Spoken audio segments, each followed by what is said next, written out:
अभी हम लोग इनकम फ्रॉम हाउस प्रॉपर्टी में पार्ट 2 पढ़ेंगे। पिछले क्लास तक हम लोगों ने ये देखा था कि कैसे हम लोग एनुअल वैल्यू डिसाइड करेंगे और कैसे उसका टैक्सेबल इनकम निकालेंगे।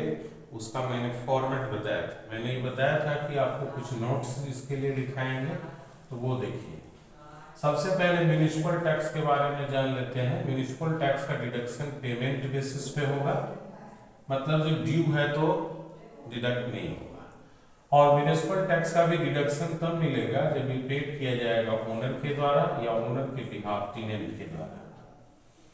दूसरा चीज हमने वहां डिडक्ट किया था अनरियलाइज्ड रेंट। इसका मतलब होता है rent becoming due considered bad, मतलब वो आप फ्यूचर में रियलाइज नहीं हो पाएगा। एरियर ऑफ रेंट का मतलब होता है rent becoming due considered good, ये फ्यूचर में रियलाइजेबल है। यदि unrealised rent current previous year का है तो कटौती मिल जाएगा। अब प्रीवियस ईयर से पहले का कोई अनरियलाइज्ड रेंट था जो करेंट प्रीवियस ईयर में वसूल हो गया, तो उसको हम लोग एनुअल वैल्यू में ऐड कर देंगे। और इसी तरह से एरियर ऑफ रेंट जो पहले से टैक्सेबल नहीं हो चुका था प्रीवियस ईयर से पहले का, जो नॉट ऑलरेडी टैक्स्ड है, वो यदि इस करंट प्रीवियस ईयर में आएगा तो वो भी एनुअल वैल्यू में जुटेगा।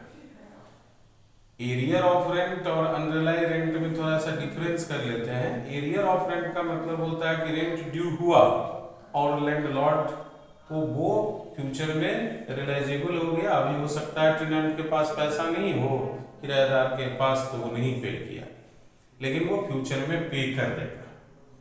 तो करंट प्रीवियस ईयर का से पहले का यदि एरियर ऑफ रेंट है जिस पर टैक्स नहीं लगा था पहले से, तो वो यदि रियलाइज हो गया करंट प्रीवियस ईयर में, तो उसको हम लोग ऐड कर देंगे एनुअल।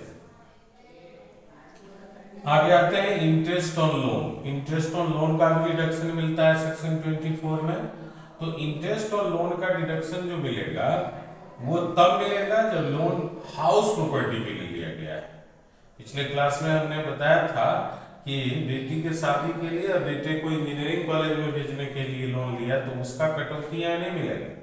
मकान के लिए लिया लोन, मान लो परचेज के लिए, कंस्ट्रक्शन के लिए, रिपेयर के लिए, रिमोडेल के लिए, रिमॉडलिंग के लिए, तब डिडक्शन मिलेगा। और ये डिडक्शन जो मिलेगा वो ड्यू बेसिस पर हो सकता है। इंटरेस्ट नहीं पे किया गया हो तो भी उसका डिडक्शन मिलेगा यदि ड्यू हो गया है इंटरेस्ट तब। यदि लोन हमने लेट आउट हाउस प्रॉपर्टी के लिए लिया है तो इंटरेस्ट के डिडक्शन की कोई सीमा नहीं है। जितना भी इंटरेस्ट होगा करंट प्रीवियस ईयर का सब कटौती हो जाएगा। लेकिन लोन यदि सेल्फ ऑक्युपाइड हाउस प्रॉपर्टी के लिए लिया है, सेल्फ ऑक्युपाइड का मतलब आगे स्पष्ट मैंने कर दिया है। जैसे सेल्फ ऑक्युपाइड मतलब हुआ सेल्फ रेसिडेंशियल पर्पस, उसके रिपेयर, रेन्यूअल, रिमॉडलिंग के लिए लोन लिया है तो 30,000 रुपए से ज्यादा कटौती नहीं मिलेगी। ये सब बात को सवाल बनाने वक्त ध्यान में रखना पड़ेगा। अब इस पार्ट में देखिए, यदि लोन हमने परचेज और construction of self occupied house property के लिए लिया है बिफोर 1/4/1999 तो 30,000 से ज्यादा कटौती नहीं मिलेगी। और यदि 1/4/1999 के बाद लिया है तो मैक्सिमम 2 लाख ही कटौती मिलेगी। यानी लेट आउट हाउस प्रॉपर्टी जो है उसके लिए कोई लिमिटेशन नहीं है, लेकिन सेल्फ ऑक्युपाइड के लिए लिमिटेशन है कि रिपेयर, रेन्यूअल, रिमॉडलिंग में 30,000 मैक्सिमम कटौती मिलेगी, जबकि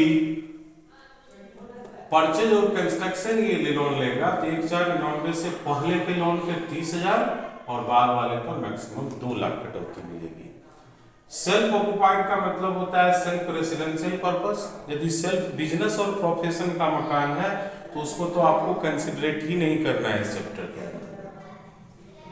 annual value self occupied house property का, सेल्फ ऑक्युपाइड का मतलब क्या, सेल्फ रेसिडेंशियल पर्पस में, तो उसका एनुअल वैल्यू नील होता है।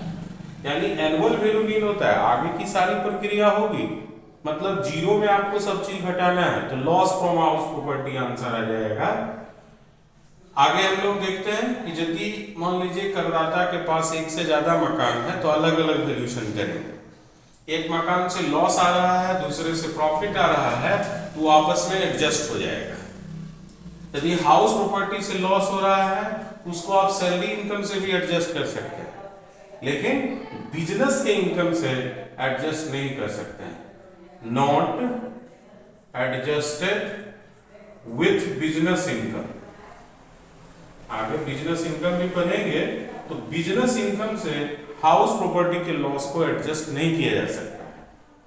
इसके बाद यदि किसी वर्ष एक्चुअल रेंट का वैल्यू एक्सपेक्टेड रेंट से कम हो रहा है due to vacancy of house property, मान लो कि मकान आपने 7,000 रुपया पर मंथ किराए पर लगाया, मकान 9 महीने लगा हुआ है, 3 महीना खाली है, तो 9 7 63,000, जबकि मकान का एक्सपेक्टेड रेंट आ रहा है 70,000, एक्सपेक्टेड रेंट आ रहा है 70,000, फिर भी 63,000 को ही हम लोग ग्रॉस एनुअल वैल्यू मान लेंगे, जबकि ज्यादा तो 70,000 है।